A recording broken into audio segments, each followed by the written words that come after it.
नमस्कार दोस्तों, आपका हमारे YouTube चैनल में स्वागत है।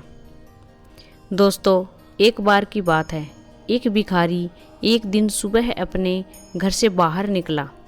उस दिन त्योहार का दिन था। उसे गांव में बहुत सी भिक्षा मिलने की संभावना थी। वो अपनी झोली में थोड़े से चावल के दाने डालकर बाहर आया। चावल के दाने उसने इसलिए डाले ताकि लोगों को दिखाई दे कि किसी और ने भी उसको भिक्षा दी है। रास्ते पर आते ही सामने से राजा का रथ आता हुआ दिखाई दिया। उसने सोचा, आज राजा से अच्छी भीख मिल सकती है। राजा का रथ उसके पास आकर रुक गया। उसने सोचा, धन्य है, मेरा भाग्य। आज तक कभी भी उसे राजा से भीख नहीं मिली थी, क्योंकि हमेशा ही द्वारपाल बाहर से ही लौटा देते थे। आज राजा स्वयं ही उसके सामने आकर रुक गया था। भिखारी सोच ही रहा था कि अचानक राजा उसके सामने एक याचक की भांति आकर खड़ा हो गया और उसे कहने लगा कि आज मैं तुमसे भिक्षा मांग रहा हूँ। राजा ने उस भिखारी से कहा, आज देश भर बहुत बड़ा संकट आया है, इसलिए ज्योतिषियों ने कहा है कि संकट से उभरने के लिए यदि मैं अपना सब कुछ त्याग कर एक भिक्षुक की भांति भिक्षा ग्रहण करके लाऊंगा, तभी इसका उपाय संभव है।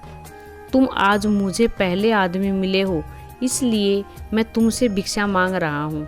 यदि तुमने मुझे मना कर दिया तो देश का संकट टल नहीं पाएगा, इसलिए तुम मुझे कुछ भी भिक्षा में दे दो। भिखारी तो सारा जीवन मांगता ही आया था, कभी देने के लिए उसका हाथ उठा ही नहीं था।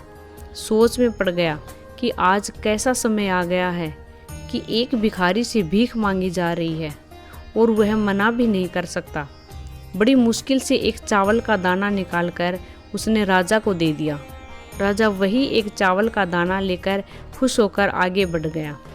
सबने उस राजा को बढ़ बढ़कर भिक्षा दी, परंतु भिखारी को तो चावल के दाने का गम सताने लगा।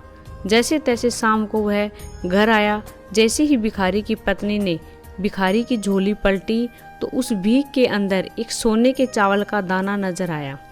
भिखारी की पत्नी ने जब उस सोने के चावल के दाने के बारे में पूछा तो भिखारी बहुत तेज छाती पीटकर रोने लगा।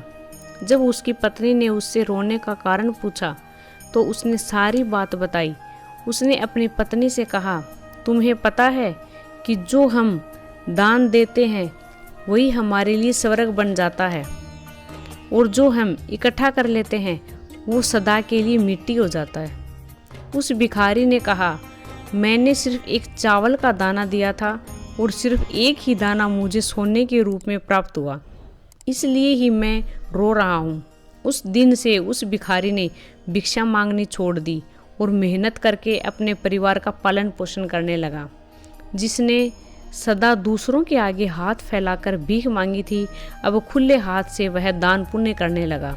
धीरे धीरे उसके भी दिन बदलने लगे और जो लोग सदा उससे दूरियां बनाते, अब वो उसके पास आने लगे।